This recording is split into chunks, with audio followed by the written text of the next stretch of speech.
Hello everyone, this is Bushra Ijaz. So today our topic is insertion sort. Insertion sort is basically a sorting technique that we use to sort an array. It's like a sorting a hand of cards. We suppose that we have an array, there are n number of elements in an array, and we assume that the first element is already sorted. So we have to sort the remaining elements. So this is the algo of insertion sort. Now we will find out how this is gonna work through example. So we have example 8, 5, 7, and 6 in an array. These are the elements. So at first we have two loops in insertion sort. One is I and the second one is j. We suppose that for every time for insertion sort j starts from 0.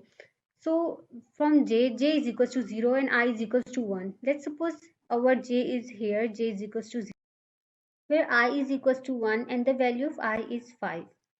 So this is the algo of our insertion sort, which says that j is greater than or equals to 0 and aj is greater than temp. In temp we have 5 and a0, j, the value of j is 8. 8 is greater than 5, true. If true, then go to this part. This part says that aj plus 1 is equals to aj. So our real value of j is 0. So we add 1 in it, 0 plus 1, 1. So what is the value of at 1? Which is 5, and what is original value of j, which was 0, and what is the value at aj, which is 8. So we have to swap these two values.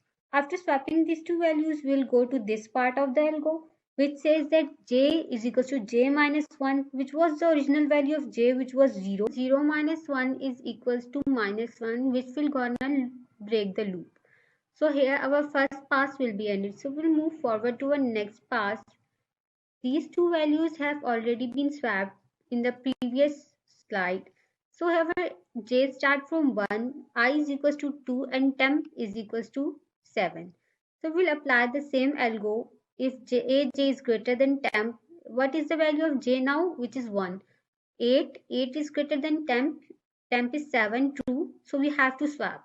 We will swap these 7 and 8 with each other, and after that we will gonna check j is equals to 1 and j is 1. 1 minus 1 is equals to 0. So we will have to check for 0. So aj greater than temp, 5 is greater than 7, false. So we don't have to swap it. Then again we will check j is equal to j minus 1. 0 minus 1 minus 1. So the loop will be break.